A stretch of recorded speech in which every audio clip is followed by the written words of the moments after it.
ಇತ್ತು, ಬಟ್ ಯಾವುದ್ರಲ್ಲೂ ಕುಡಿಯೋ ನೀರು ಬರ್ತಾ ಇರಲಿಲ್ಲ.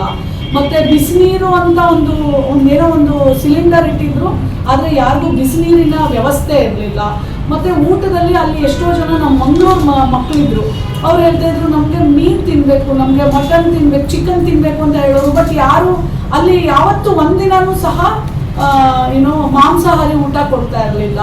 ಇವೆಲ್ಲವೂ ಮತ್ತೆ ಟಿವಿ ಇದೆ, ಬಟ್ ಟಿವಿ ಆನ್ ಇರಲಿಲ್ಲ. ಅಂದರೆ ಹೆಂಗೆ ಅಂದರೆ ಅಲ್ಲಿ ನಿರಾಶ್ರಿತ ಕೇಂದ್ರದಲ್ಲಿ ಈಗ ಒಂಥರ ಅಲ್ಲಿರೋ ಹೆಣ್ಮಕ್ಳಿಗೆ ಎಲ್ಲೋ ಒಂದ್ ಕಡೆ ಪ್ರೀತಿಯ ಕೊರತೆ, ಅಂದರೆ ಒಂಥರ ಜೇಲ್ ಥರ ಇತ್ತು.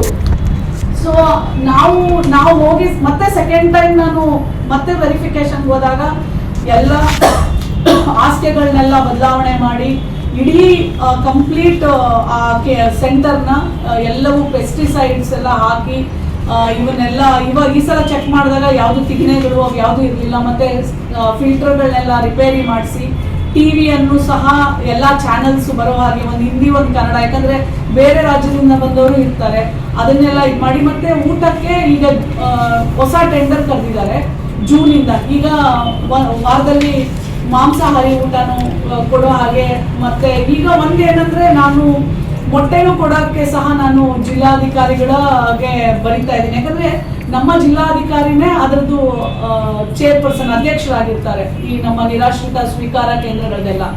ಸೊ ಇವಾಗ ಇರೋರು ಕಾಂತರಾಜು ಅಂತ ನಮ್ಮ ಜಿಲ್ಲಾಧಿಕಾರಿಗಳು.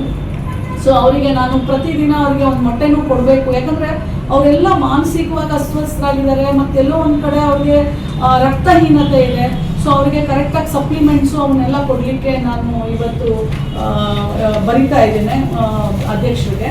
ಮತ್ತು ಇಲ್ಲಿ ಬಂದಂಥ ಕೆಲವೊಂದು ಪ್ರಶ್ನೆಗಳನ್ನ ನಾವು ಚೆಕ್ ಮಾಡಿದಾಗ 2000ರಿಂದ 2019ವರೆಗೂ ಈಗ ಅವರು ನಮಗೆ ಎಲ್ಲ ಇನ್ಫಾರ್ಮೇಷನ್ಸ್ ಕೊಟ್ಟಿದ್ದಾರೆ.